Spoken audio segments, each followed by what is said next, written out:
अस्सलामु अलैकुम वरहमतुल्लाहि वबरकातुह। रमज़ानुल मुबारक का पाक महीना शुरू हो चुका है और रमज़ानुल मुबारक शुरू होते ही हम लोग रोज़ा रखते हैं और रोज़े की हालत में बहुत सारी चीज़ें ऐसी होती हैं कि जिनसे रोज़ा टूट जाता है और हमें एहसास भी नहीं होता। इसलिए मैं वो चीज़ें आपके सामने बयान करने जा रहा हूँ कि जिन चीज़ों से रोज़ा टूट जाता है। नंबर 1, अगरबत्ती का धुआं नाक या मुंह में जानबूझकर दाखिल करना। ये जितनी चीज़ें मैं आपको बतलाऊंगा आप उन तमाम चीज़ों को बहुत ध्यान से सुनें। तो नंबर 1 है अगरबत्ती का धुआं नाक या मुंह में जानबूझकर दाखिल करना। नंबर 2, जानबूझकर मुंह भरकर यानी उल्टी करना। जानबूझकर मुंह भरकर यानी उल्टी करने से रोज़ा टूट जाएगा, और अगर मुंह भरकर उल्टी की नहीं बल्कि खुद ब खुद हुई तो रोज़ा नहीं टूटेगा। नंबर 3, नक्सीर फूटकर उसका खून नाक से हलक में चला गया तो रोज़ा टूट जाएगा। नंबर 4, रोज़ेदार का मुंह में पान दबाकर सो जाना और इसी हालत में सुबह हो जाना।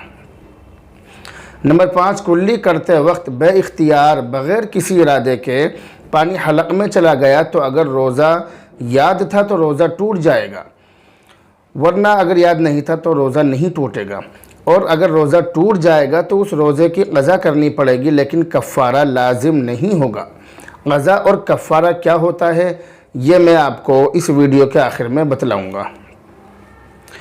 नंबर 6, नाक या कान में तेल या दवा डालने से रोज़ा टूट जाएगा और रोज़े की क़ज़ा करनी पड़ेगी, कफ़ारा लाजिम नहीं होगा।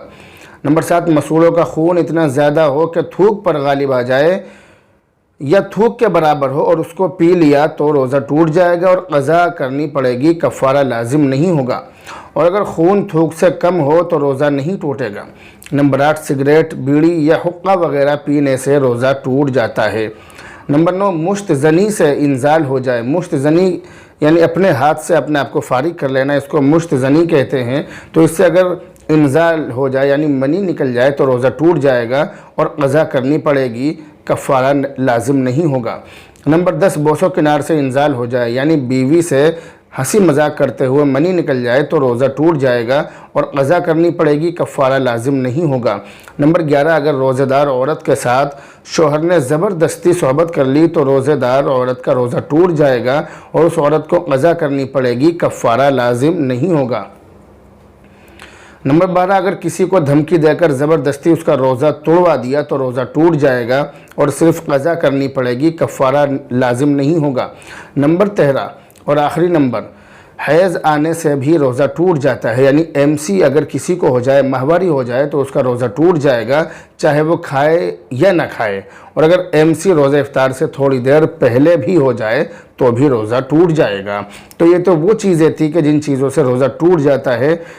अब मैं आपको ये बतलाने जा रहा हूँ कि क़ज़ा और कफ़ारा किसको कहते हैं। यानी रोज़ा टूटने से या तोड़ने से बहुत से रोज़ों में क़ज़ा करनी पड़ती है, बहुत से में कफ़ारा भी अदा करना पड़ता है।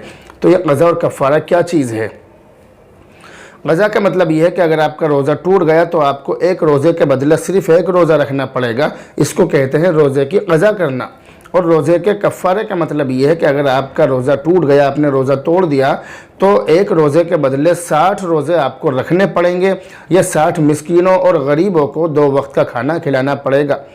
और इसमें शर्त यह है कि वो जो फ़कीर हैं, गरीब, मिस्कीन, वो बालिग हों या बालिग होने के करीब हों। और शर्त ये भी है कि वो पहले से खाना खाए हुए ना हों, ये भी शर्त है इसमें। ये जो बातें आपको बतला रहा हूँ बहुत ध्यान रखने की हैं।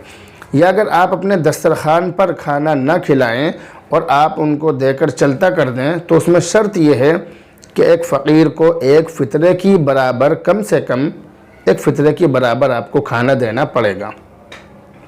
तो ये वो चीज़ें हैं कि जिनसे रोज़ा टूट जाता है। और ये जो दोनों चीज़ें मैंने आपको बतलाई, क़ज़ा और कफ़ारा, इनका ध्यान रखना बहुत ज़रूरी है। तो बहरहाल अब आपसे रुख़्सत होते हैं, दुआओं में याद रखना। अस्सलामु अलैकुम वरहमतुल्लाहि वबरकातुहू।